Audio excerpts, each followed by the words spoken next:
ସୀତାରାମ। ପିତୃ ଦିବସ ମଣିଷ ଜୀବନର ମା ଯେତିକି ଜରୁରୀ, ବାପା ବି ସେତିକି ଜରୁରୀ। ପିତୃ ଦିବସ ପାଇଁ ଭିଡ଼ିଓ ବନେଇ ନଥିଲି, ଅଲଗା କାମ ଥିଲା, ସେଥିପାଇଁ ଆପଣମାନଙ୍କୁ କ୍ଷମା ପ୍ରାର୍ଥନା କରୁଛି। ତ ଯାହା ଜୀବନର ମା ନାହିଁ କି ବାପା ନାହିଁ, ତା ଜୀବନର କିଛି ନାହିଁ। ବୁଝିଲେ? କାହିଁକି ନା ସଦାବେଳେ ବାପା ରୁହନ୍ତି ବାହାରେ, ମା ରୁହନ୍ତି ଘରେ। ତ ବାପା କୌଣସି ଜିନିଷ ରୋଜଗାର କରିକି ଦେଲେ, ମା ସେଟାକୁ ସଦୁପଯୋଗରେ ପ୍ରୟୋଗ କରନ୍ତି। ତ ପିତା ମାତା ଦୁଇ ଜଣ ହେଲେ ଆମ ଜୀବନର ଜରୁରୀ ବା ଆମ ଜୀବନର ଚଳନ୍ତି ଠାକୁର। ଆପଣ ଶୁଣିଥିବେ ଏଇ ଦିନେ ଦୁଇ ଦିନର ଘଟଣା କି ପୁରୀର ମା ବାପ ଦୁଇ ଜଣ ସୁଇସାଇଡ଼୍ କରିଦେଇଛନ୍ତି।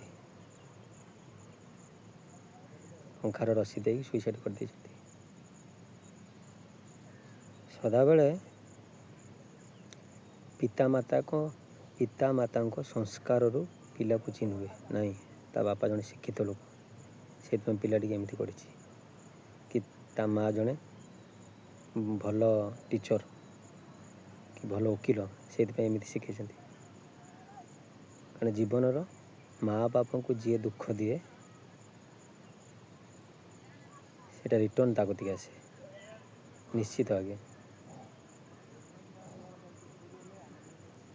ମା ବାପ ଯାହା ବି କରନ୍ତି ପିଲାଙ୍କର ମଙ୍ଗଳ ପାଇଁ କରନ୍ତି। କେଉଁ ମା ବାପ କେବେ ଅମଙ୍ଗଳ ଚାହାନ୍ତିନି। ତ ପିତୃ ଦିବସରେ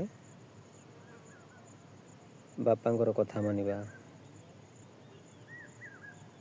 ଆମେ ଯଦି ରୋଜଗାରକ୍ଷମ ହେଇଥିବା, ତ ବାପାଙ୍କୁ କୌଣସି ଛୋଟିଆ ଉପହାର ଦେବା। ତାଙ୍କ ପାଇଁ ଉପହାର କିଛି ବଡ଼ ନୁହଁ। ତାଙ୍କ ପାଇଁ ସବୁଠାରୁ ବଡ଼ ଉପହାର ହେଇଥାଏ, ପିଲା ଯଦି ତାଙ୍କ କଥା ମାନି ଚାଲେ। ସିଏ ଯେଉଁ ରାସ୍ତାରେ ଦେଖାନ୍ତି, ପିଲା ଯଦି ସେଇ ରାସ୍ତାରେ ଚାଲେ, ପିଲା ଗୋଟେ ସୁପଥଗାମୀ ହୁଏ।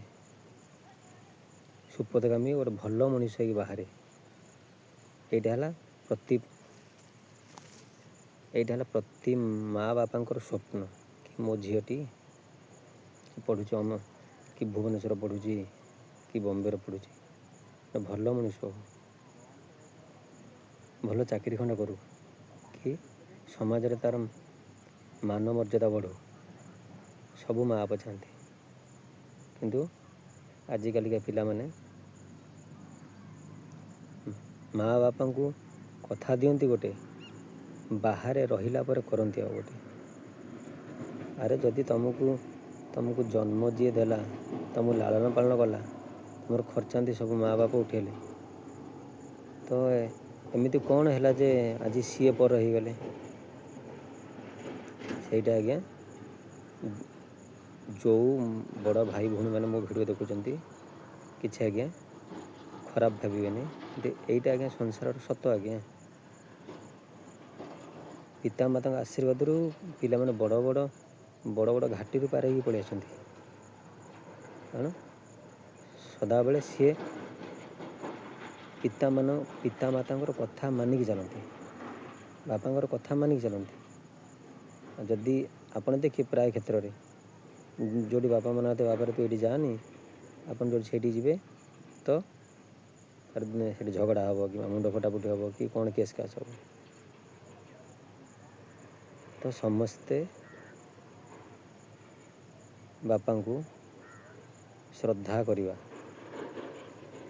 ତାଙ୍କ କଥା ମାନି ଚାଲିବା, ଜୀବନର ସବୁ ପଥ ସହଜରେ ଅତିକ୍ରମ କରିଯିବା, ସୁପଥଗାମୀ ହେବା। ରହିଲି। ସୀତାରାମ।